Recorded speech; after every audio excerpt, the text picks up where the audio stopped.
On page 14, they talk about the history of how physical education came to be in the elementary schools. Well, who had the first influence on us? I want you to know in the 19th century, the German and the Swedish immigrants who came to the United States, they are the ones who introduced physical education, and they focused on body development. 19th century, 1800s. So the Germans, they focused on gymnastics. The Swedish focused on exercise programs. Well, you needed equipment to do gymnastics, so that posed a problem for the schools. So what did they do? They focused on the combination of games and calisthenics. Then there was an emphasis with this games and sports. I want you to know when about 1/3 of the American men who were drafted in World War I were rejected as physically unfit for the military service. This is what caused a demand in the physical education in the schools to emerge and focus on physical education and fitness.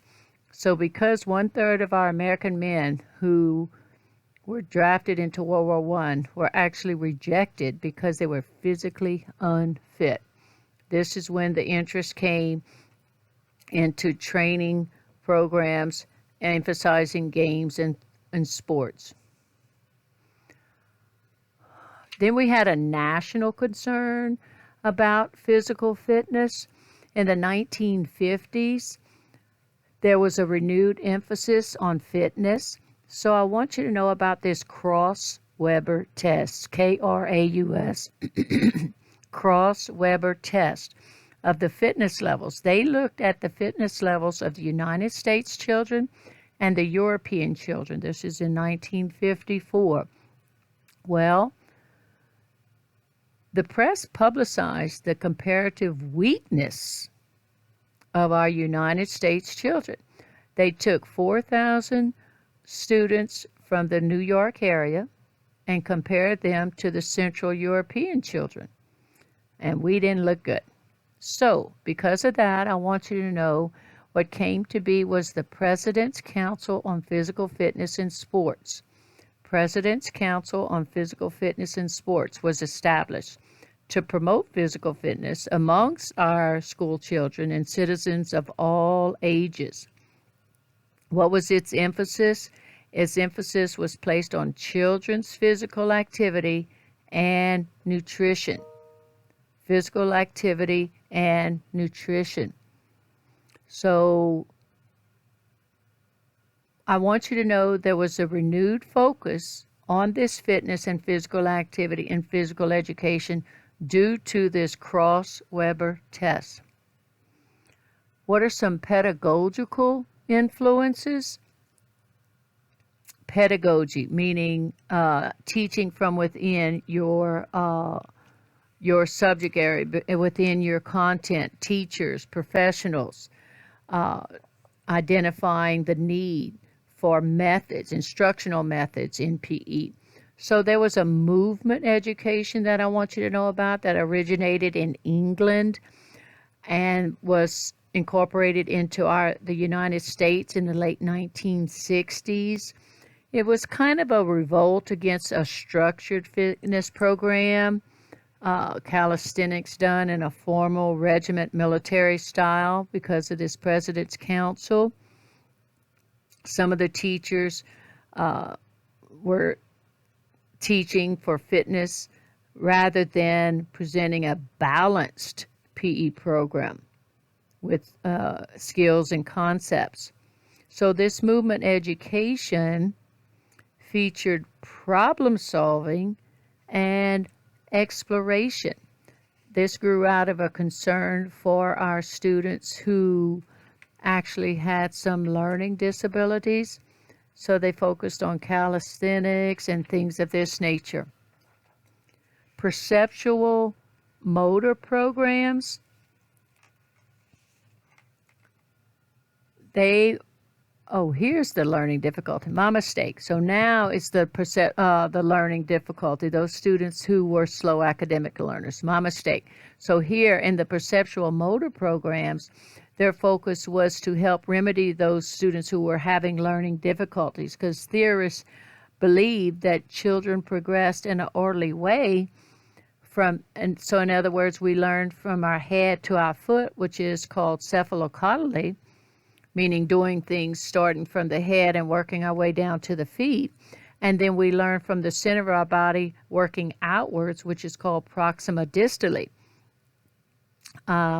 When disruptions or lags or omissions occur in this process, they're saying underlying perceptual problems start to develop. So I want you to know these perceptual motor programs flourish because of the concern for the slow or delayed academic learners in the classroom. So if these children were considered academically challenged, they demonstrated the motor problems in coordination, balance, posture, any relationships with time and space. So these perceptual motor programs were intended to help remediate these shortcomings that these academically challenged learners were having. But when the researchers examined the effectiveness of these perceptual motor programs, they discovered that they actually did not improve the academic achievement of those students who are slow academic learners. Conceptual learning. I want you to know about the Fitness for Life program by Corbin and Lindsay, done back in 2007. This takes a conceptual approach to physical education. So what do we mean by that? Physical activity, health, and lectures using this information on themselves or on peers in a laboratory. It's basically the how, the what, and the why of physical activity and exercise. So Fitness for Life was one approach that works to link academic content and physical education. And then we have technology in physical education. This is a new little concept that they've added in this book. Technology is everywhere, and we see that. So how can physical educators look into the use of technology in physical education? You have tablets, projectors, the social media. It's another tool for the teacher to possibly use. We have some federal mandates that I want you to know about. On page 16, I want you to know about Title IX, equal opportunities for the sexes. Basically here, we're saying it had more of a significant impact on the secondary school level, but it still can be trickling down to elementary. Title IX rules out separation of sexes and requires all offerings to be coeducational. For instance, if an elementary school program has a football team in the fall, they have to offer some type of sport for the females, which could be volleyball. If they have baseball in the spring, then they have to offer some sport like softball for the females in the spring as well.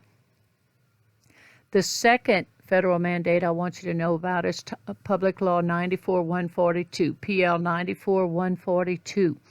This mandates that all children have the right to a free and public education, and they must be educated in the least restrictive environment. You're going to hear about this all the time. Inclusion, which means mainstreaming them into the regular classroom or into regular PE, the least restrictive environment, so they can experience all of this social skills and the students who do not have any type of restrictions or any physically or socially, mentally or whatnot, they also learn how to adapt and deal and accept these students.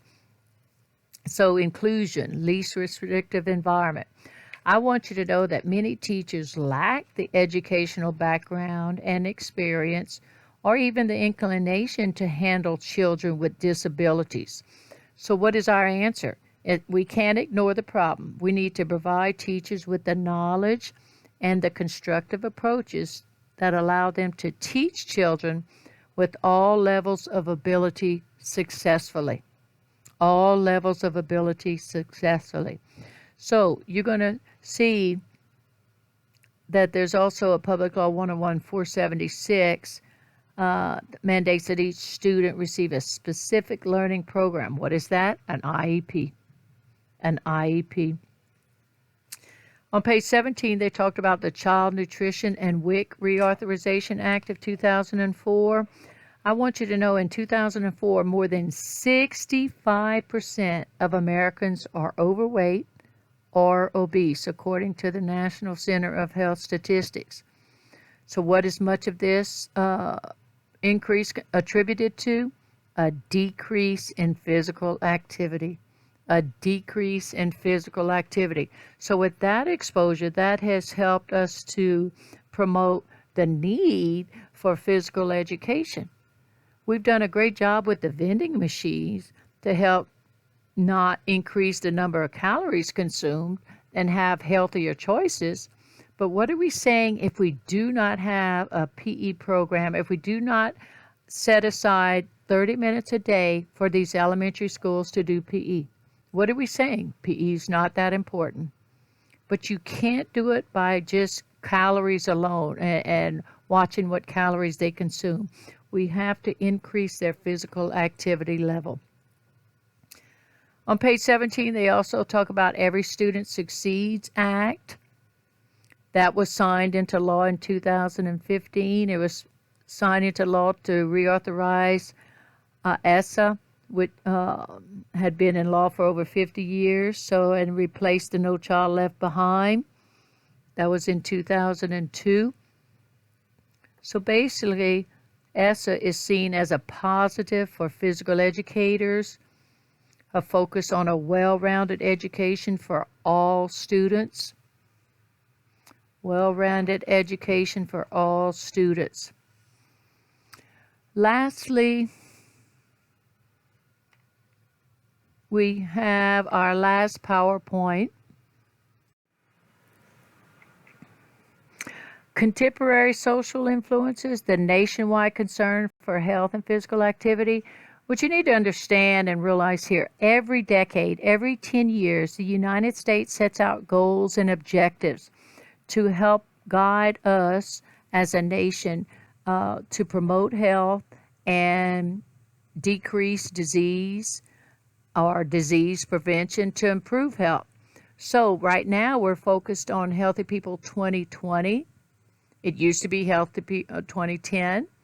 But these are the four major goals: to attain a high quality living, longer lives, preventing diseases and such, achieve health equity, eliminate disparities amongst the different nationalities, improve the health of all groups, create social and physical environments that promote good health, promote quality of life, health development, and such. This used to be a 700-page document. 700 pages.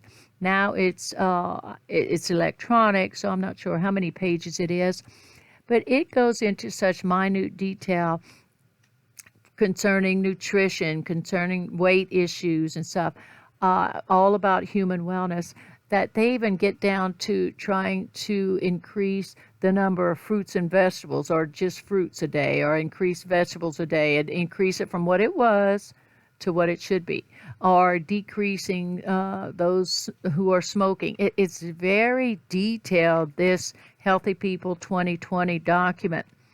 So it's all about human wellness. So I want you to know wellness instruction that we do in PE, as I've said, should teach concepts that help students develop and maintain an active lifestyle. You are seeing how inactive you are as a college student due to time restraints. You're coming to school, you might have a job, you might have children to take care of, you have all these obligations, and you are seeing how hard it is to be active.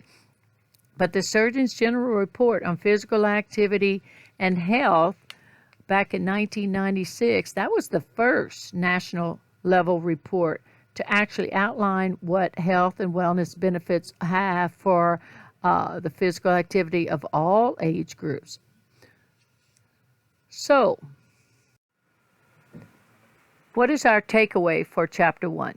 This is a new little concept that they're doing in this book. So basically, this is a review of Chapter 1, the basic concepts.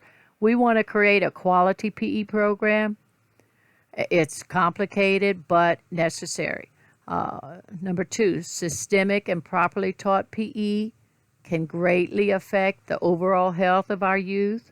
And then we talked about the content standards, curricular instructional decisions, and then lastly about developing quality PE programs. It takes a team to do it, not just a physical education teacher, not just a classroom teacher. It takes everybody to do it. So this concludes Chapter 1.